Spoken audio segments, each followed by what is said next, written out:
오늘 우리가 같이 읽은 본문은 헌금을 어떻게 해야 된다, 그런 내용을 가지고 많이 설교된 그런 본문입니다. 헌금은 양이 아니라 마음이다. 내 전부를 드려야 된다. 그래서 예배당을 지을 때 시장에서 아주 열심히 일을 하시면서 바구니에 1,000원씩 이렇게 담아서 헌금해서 예배당을 지었다. 그런 예화의 부분으로 소개가 되고 인용이 되는 그런 말씀입니다.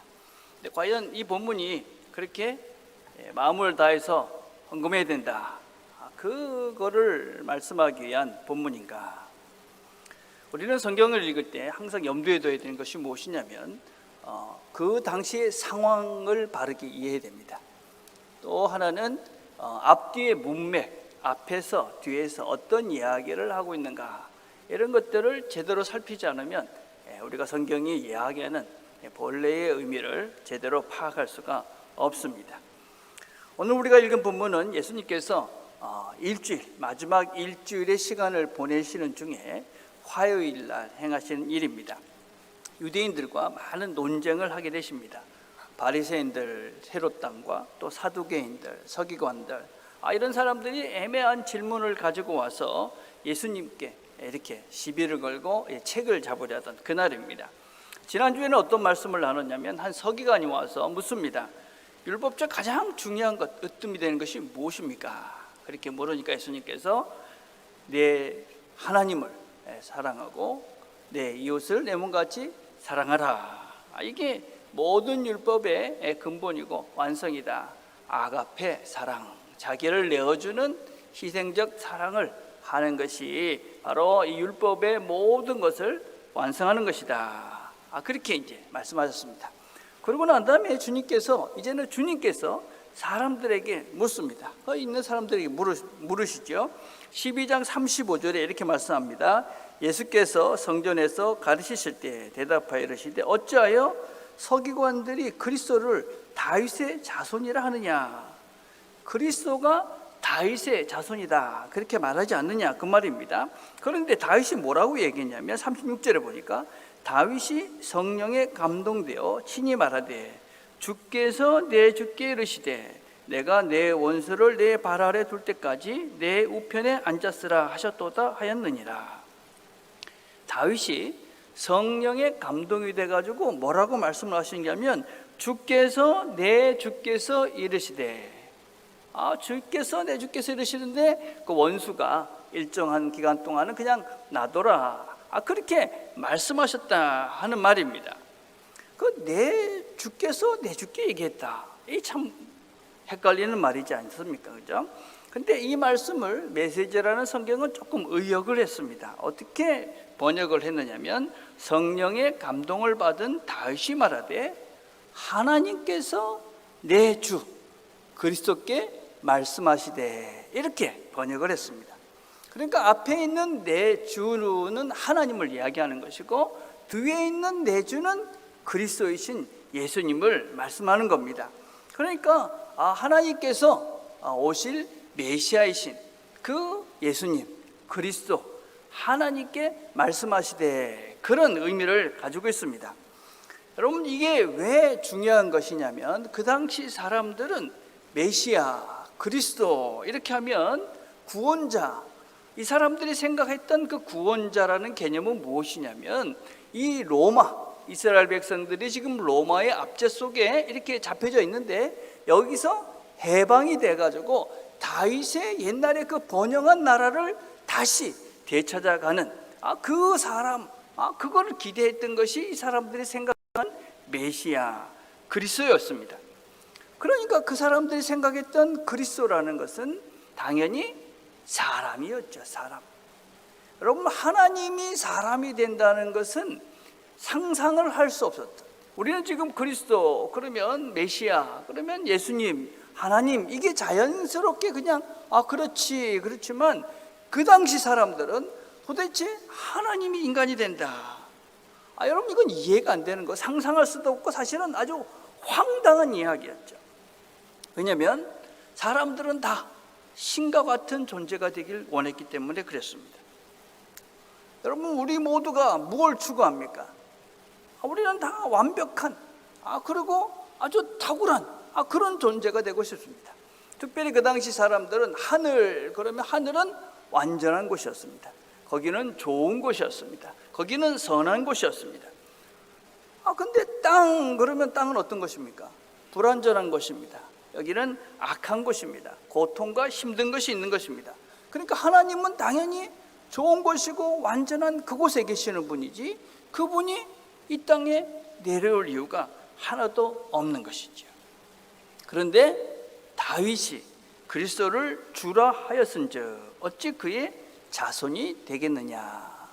이 말씀은 무슨 얘기냐면, 근데 다윗의 후손인데, 그럼 다윗의 후손이면 우리 자식인데 어떻게 그 사람을 주라고 고백할 수가 있겠느냐. 그러니까 그 다윗의 후손으로 온 그리스도는 그냥 사람이 아니라 하나님이시다. 그 얘기를 지금 하고 있는 것입니다. 그 하나님의 또 다른 그분이 이 땅에 오셔서 우리를 해방시켜 주실 것이다. 다윗의 주가 되는 하나님이 오셨다.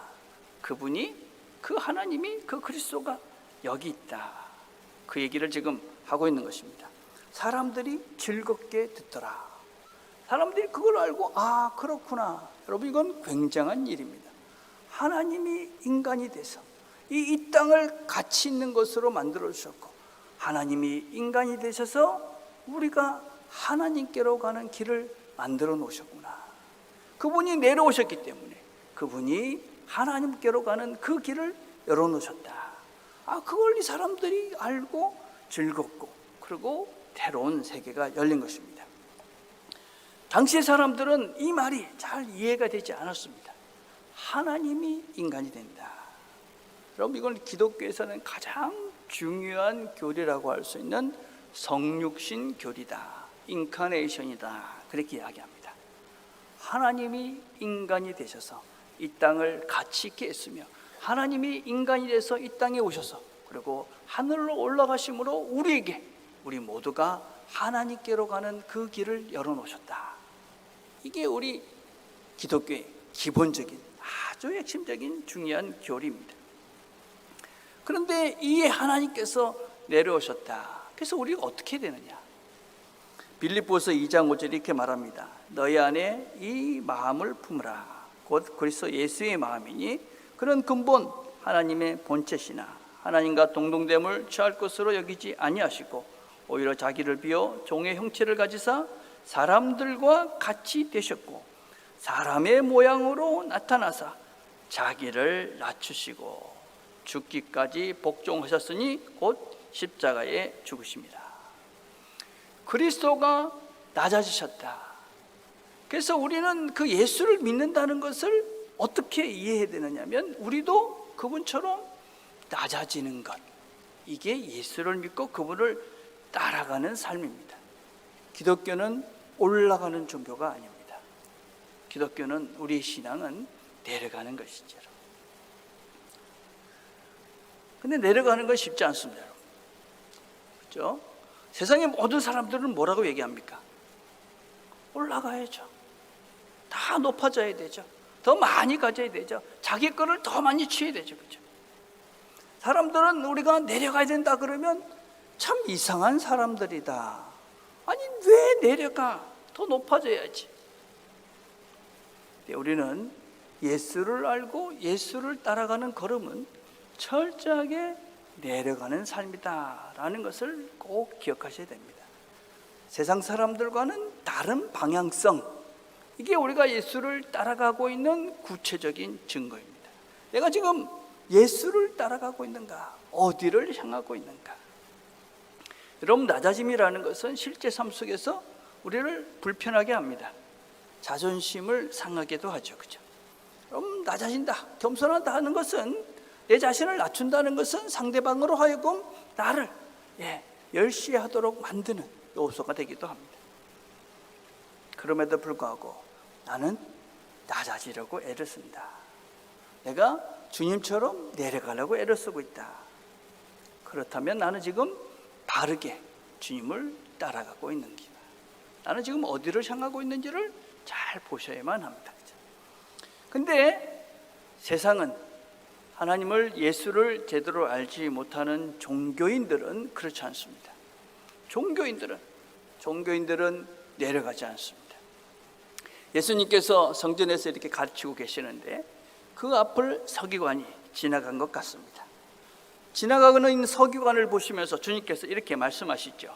38절입니다. 예수께서 가르칠 때 이르시되 긴 옷을 입고 다니는 것과 시장에서 문안받는 것과 회당의 높은 자리와 잔치의 윗자리를 원하는 서기관들을 삼가라.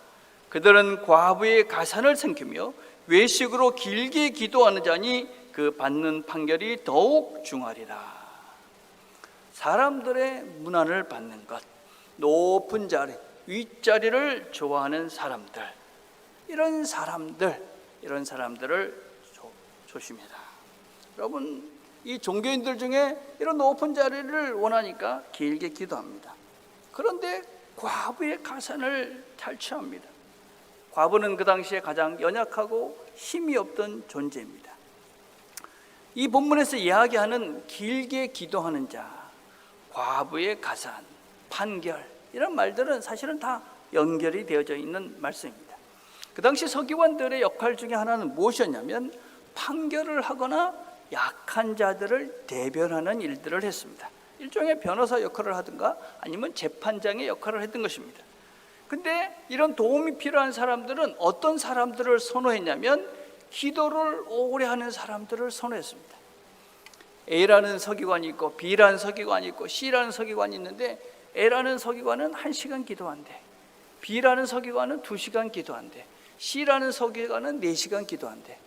그럼 어떤 사람을 찾아갈까요? 4시간 기도하는 사람을 찾아가는 겁니다. 그래서 그 사람들은 사람들에게 보이기 위해서 나는 오래 기도하는 그런 사람이야, 그걸 보여주기 위해서 오래 기도한 것이죠. 그래서 외식할 수밖에 없는 것이죠. 그런 외식의 기도를 하니까 판결을 굽게 할 수밖에 없습니다. 그래 약하고 힘없는 자들의 재산을 착취하고 갈취합니다. 이들은 하나님 앞에서 판결이 더 중하다. 이들은 하나님 앞에서 엄한 벌을 받게 된다. 높은 자리, 인사를 받으려는 그 자리, 다른 사람들에게 뭔가 대우를 받는 그 자리를 탐하는 자들은 결국 다른 사람들에게 고통을 주는 그런 존재가 됩니다. 그리고 이어지는 말씀이 오늘 우리가 읽은 본문의 말씀입니다. 당시 예루살렘 성전에는 13개가 되는 성전 헌금함이 있었습니다. 13개. 곳곳에 그것이 설치가 되어 있었고, 그리고 각종 이름을 가지고 다양한 목적 헌금을 드릴 수 있도록 그렇게 성전함이 13개나 헌금함이 준비가 되어져 있었습니다. 그리고 그 헌금을 할 때는 제사장이 옆에 서서 이게 똑바른 돈을 드리는가 확인을 하고, 그리고 네가 왜 이 헌금함에다가 이 돈을 넣느냐 그것을 물어보고, 그리고 그것이 확인된 다음에 그 헌금함에다가 헌금을 할 수가 있었습니다. 근데 그 내용을 아주 크게 모든 사람이 들을 수 있도록 이야기를 같이 했습니다. 그러니까 예수님께서 그 헌금함 옆에 계셨기 때문에 그들이 하는 이야기를 다 들을 수가 있었죠. 그렇죠? 네. 그래서 그 헌금함에서 이야기되는 모든 것들을 들으시고 난 다음에 예수님께서 제자들에게 이렇게 말씀하시는 거죠. 예수께서 제자들을 불러다가 이르시되 내가 진실로 너에게 이르노니 이 가난한 과부는 헌금함에 넣는 모든 사람보다 많이 넣었도다. 그들은 다 풍족한 중에 넣었거니와 이 과부는 그 가난한 중에서 자기의 모든 소유 곧 생활비의 전부를 넣었느니라. 지금 이 사람이 헌금했던 그 두 렙돈이라는 것은 한 고드란트입니다. 이거는 한 끼 밥값밖에 되지 않은 아주 작은 돈입니다. 하루도 아니고 한 끼 밥값. 그리고 오늘 표현된 이 가난하다는 말은 푸토코스라는 말입니다. 푸토코스. 이 말은 아무것도 없는 절대적 가난 상태. 도대체 뭔가 가질 수 없는, 일을 해서 먹고 살 수 있을 정도의 가난이 아니라 아무것도 없는 절대 빈곤 상태에 있는 가난한 그 상태를 말합니다. 한 끼 먹을 것밖에 없는 절대 빈곤에 빠져 있는 이 여인이 모든 것들을 하는 그 모습을 본 예수님의 마음이 과연 어땠을까요?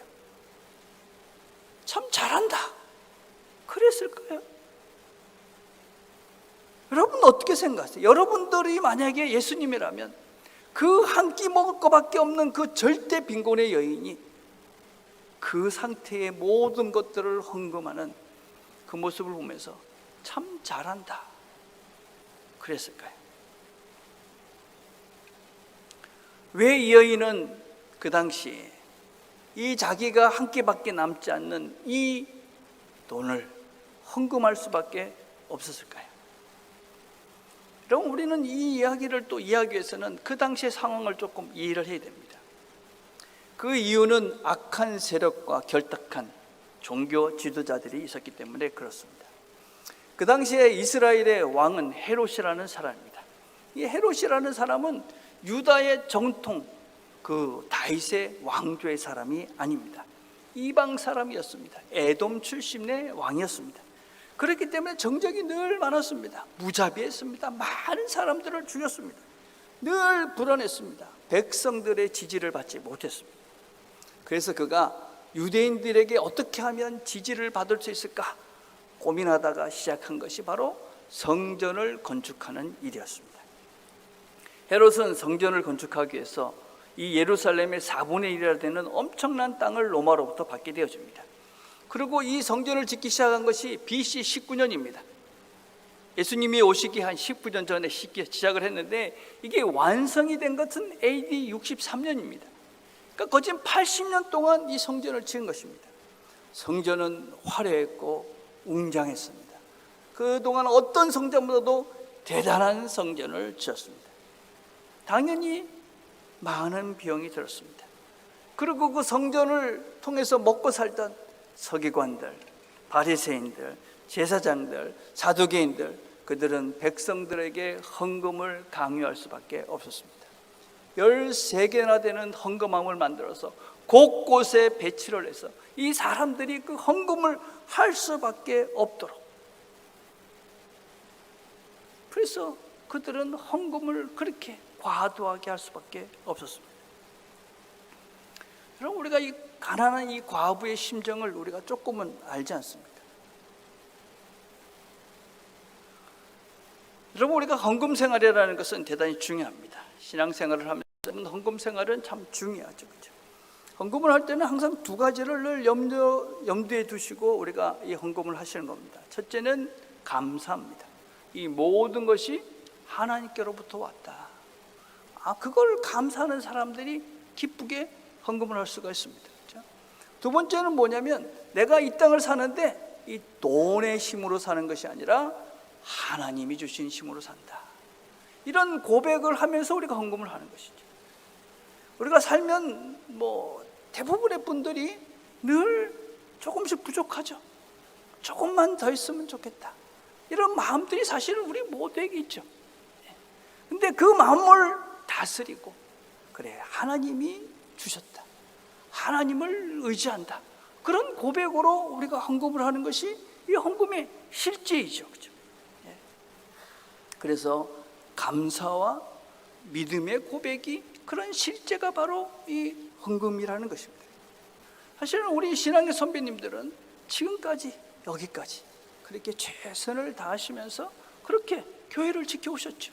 너무나 소중한 마음들이죠. 그렇죠? 귀한 것입니다.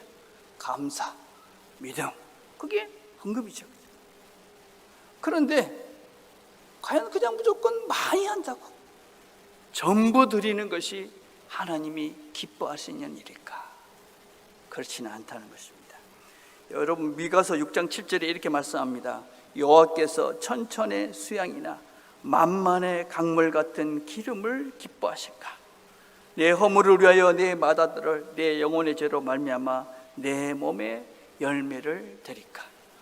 사람아, 주께서 선한 것이 무엇임을 내게 보이셨나니 여호와께서 내게 구하시는 것은 오직 정의를 행하며 인자를 사랑하며 겸손하게 내 하나님과 함께 행하는 것이 아니냐.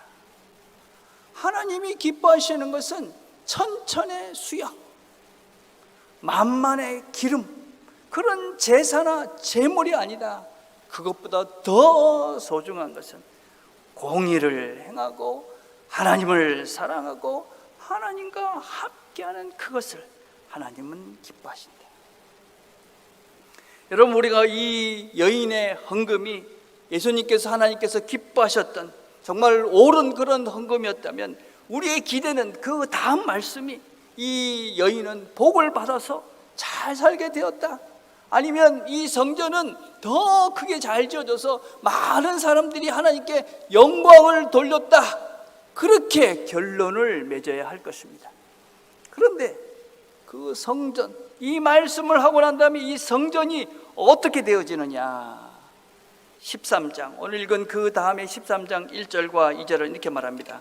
예수께서 성전에서 나가실 때에 제자 중 하나가 이르시되 선생님이여 보소서, 이 돌들이 어떠하며 이 건물들이 어떠하니까. 이 돌들, 이 건물, 성전을 이야기하는 것이죠. 이 성전 어떻게 될 것이냐. 예수께서 이르시되 내가 이 큰 건물들을 보느냐, 돌 하나도 도로 위에 남지 않고 다 무너뜨려지리라. 이 성전은 다 무너지고 말 것이다. 이 성전은 돌에 돌도 남지 않고 다 무너지게 될 것이다. 예수님의 말씀대로 이 성전은 AD 63년에 완공이 되었지만 7년이 지난 AD 70년에 로마 군대가 쳐들어와서 돌에 돌도 남지 않고 모든 성전이 완전히 황폐되고 다 무너져 버립니다. 이 여인의 헌금이 옳다 그러면 이 성전은 하나님께 더 큰 영광을 돌렸다, 그리고 이 여인은 하나님 복을 받아 잘 살았다, 그렇게 결론이 맺어져야 할 것인데 이 여인의 헌금까지 집어삼킨 이 성전은 다 무너졌다. 타락하고 부패한 종교, 탐욕, 높아지고 대우를 받으려고 하던 사람들이 세운 그 성전은 다 무너질 수밖에 없다. 다 무너진다. 탐욕으로 지어진, 높아지려고 세워진, 부패하고 타락해서 그 힘든 과부의 가산을 삼키던 자들이 세운 이 성전은 다 무너질 수밖에 없습니다. 중한 멸망의 심판을 받습니다. 나는 지금 어떤 성전을 지어가고 있습니까? 내가 세워가고 있는 성전은 어떤 성전입니까?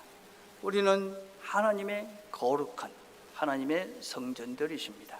여러분은 어떤 종류의 성전을, 어떤 인생의 그런 성전들을 지어가고 계십니까?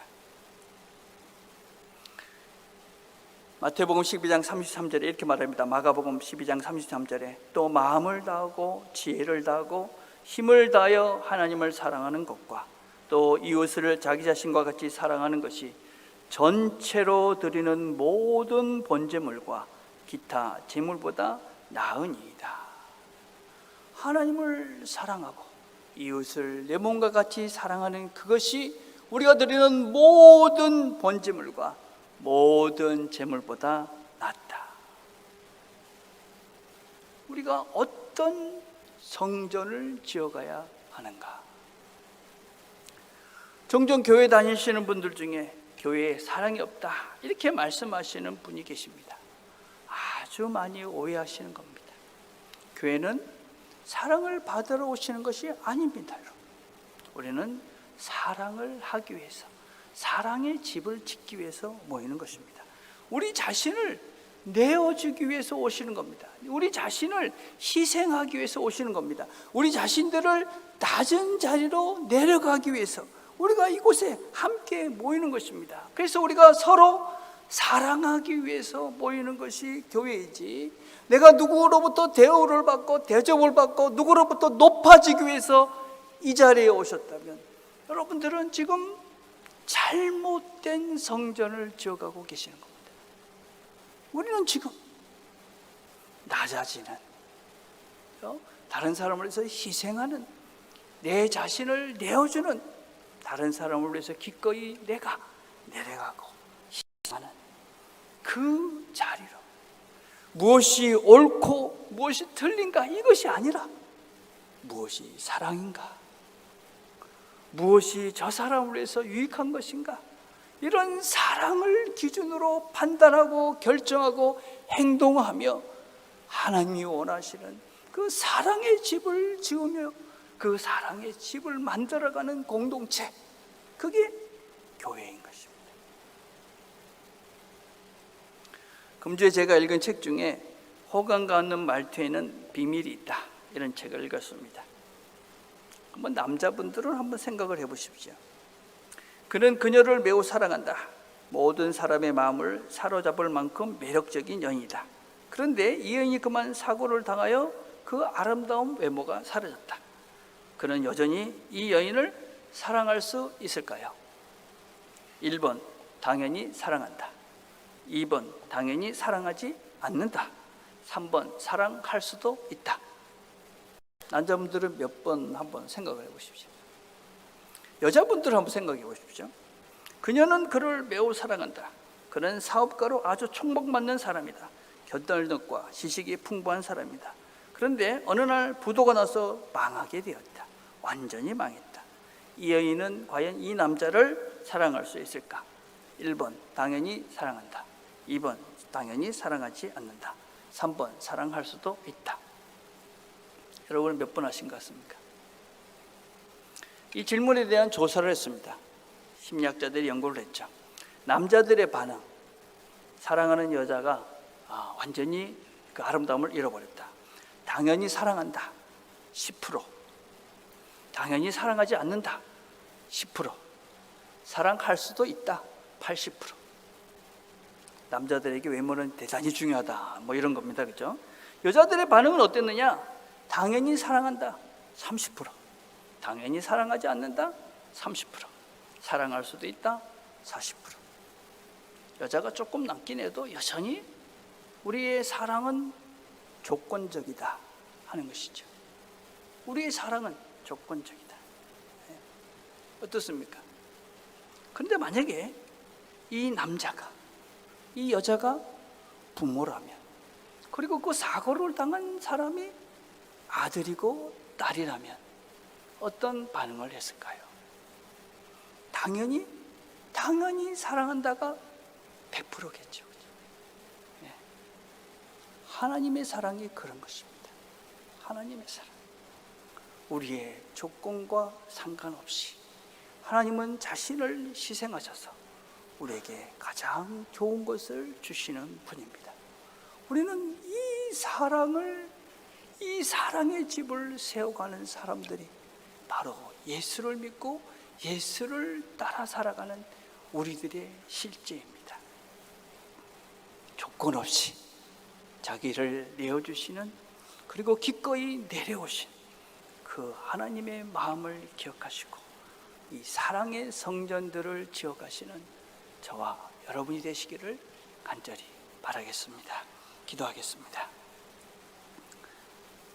시간 우리가 한번 우리 자신들을 돌아보며 기도하는 시간들을 가지십시다. 과연 나는 어떤 성전을 지어가고 있는가? 나는 혹시 가지려는 마음과 대우받으려는 마음으로 그런 세상의 사람들이 지어가는 그런 집을 지어가고는 있지 않는가? 이 시간 하나님께 우리가 간구합시다. 하나님이 우리를 사랑하신 그 사랑의 아름다운 성전들을, 영원한 사랑의 성전들을 잘 지어가게 은혜를 베풀어 주시옵소서. 함께 기도하는 시간들을 가집시다. 기도하겠습니다.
하나님 아버지, 참 감사합니다.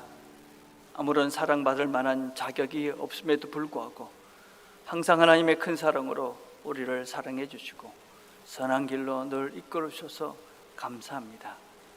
우리도 주님처럼 주님이 가신 그 길을 잘 따라서 기꺼이 낮아지며 다른 사람들을 사랑하며 사랑으로 판단하고 결정하고 말하고 행동하며, 그래서 하나님께서 기뻐하시는 사랑의 성전을 지어가는 우리 부산 남교회가 되도록 하나님 은혜를 베풀어 주시옵소서. 예수님의 이름으로 기도드립니다. 아멘.